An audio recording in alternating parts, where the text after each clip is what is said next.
ingatkan 10 minitnya. Ya, Ya. terima kasih. Datuk dan Dr. Saya ingin bagi pandangan sedikit mengenai penjara. Satu di antaranya adalah apakah tindakan kerajaan mengenai death penalty dalam penjara. Saya difahamkan lebih dari ada banduan lebih kurang 992 yang menunggu untuk diambil tindakan gantung sampai mati.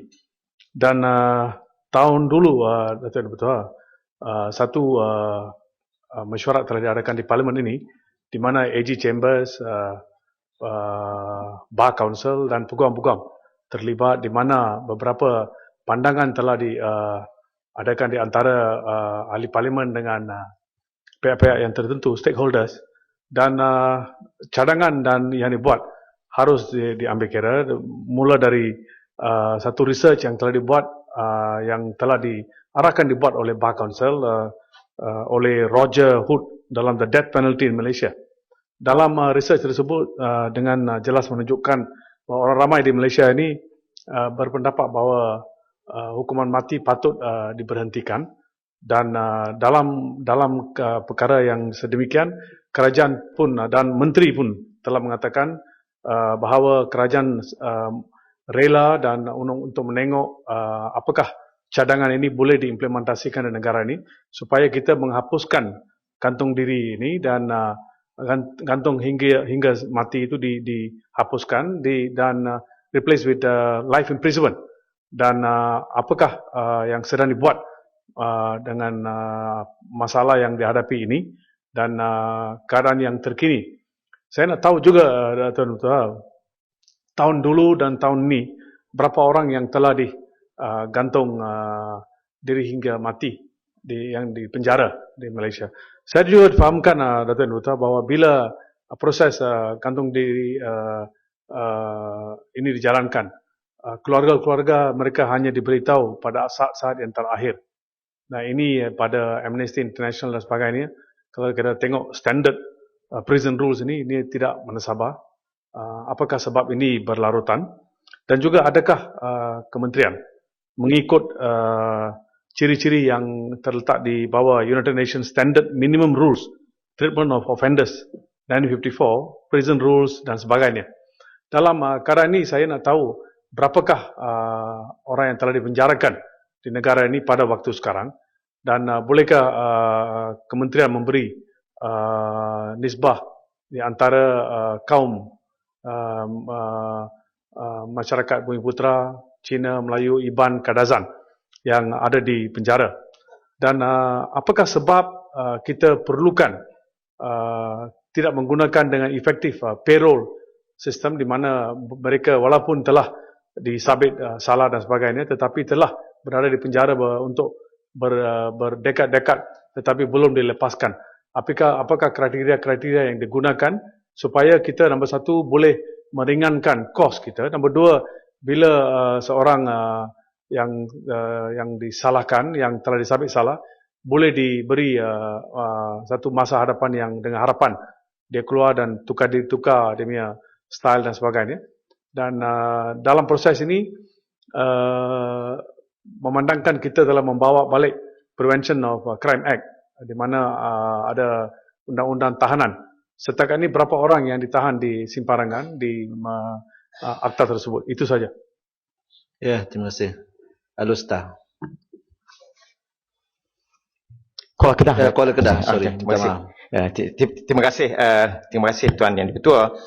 Saya ucap terima kasih kerana berikan saya peluang untuk bercakap dan menyumbang kepada undang-undang penjara ini. Dan saya ingin jelaskan bahawa saya menyokong sebagaimana juga sahabat saya lain menyokong supaya penjara kita diperkasakan dan diperbaiki, dibawa ke taraf yang paling tinggi, sama dengan standard antarabangsa, kerana ini merupakan satu elemen penting dalam masyarakat demokratik moden, di mana kita menghormati hak-hak asasi tahanan yang juga merupakan manusia seperti kita, yang kerana sebab tentu mereka ditahan, dan haruslah setelah mereka masuk penjara, mereka keluar, kita berharap mereka jadi individu yang lebih baik lagi.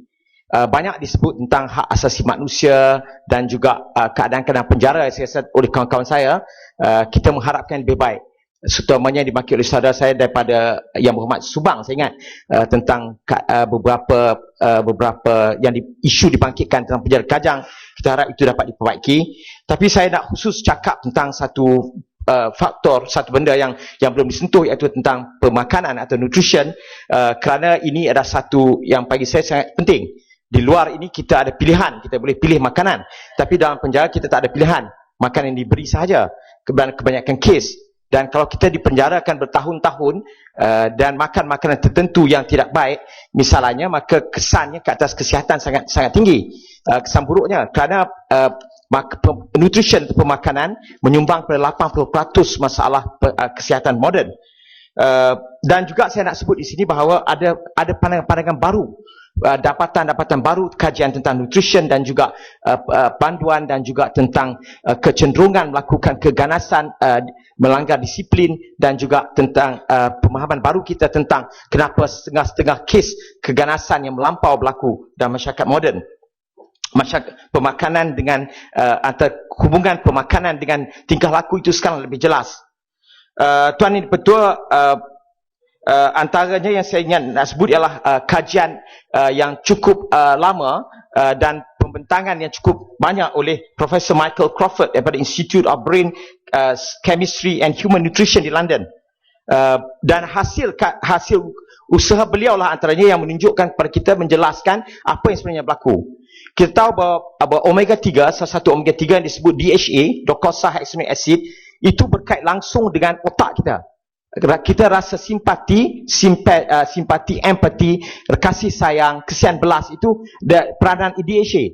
Kurang DHA dan terlebih omega 6 misalnya membawa kepada kecenderungan perkeganasan, antisocial, kurang disiplin, dan juga melakukan tindakan-tindakan ganas yang tak berperi kemanusiaan.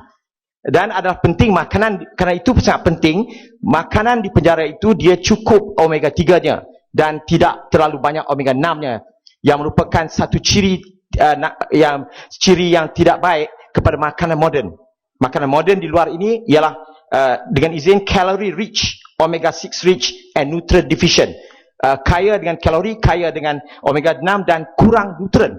Sedangkan makanan yang baik, yang tradisional, yang asalnya manusia makan, kaya dengan omega 3 dan kaya dengan nutrien, tidak hanya dengan kalori.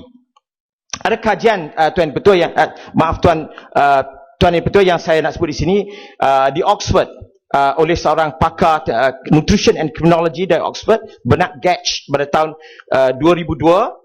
Dia dapati bahawa apabila makanan penjara itu di kajian di penjara di UK baik dan seimbang omega 3-nya, zat omeganya, lemak omeganya, 35% kurang masalah disiplin di kalangan banduan dan 37% kurang masalah keganasan yang menonjol.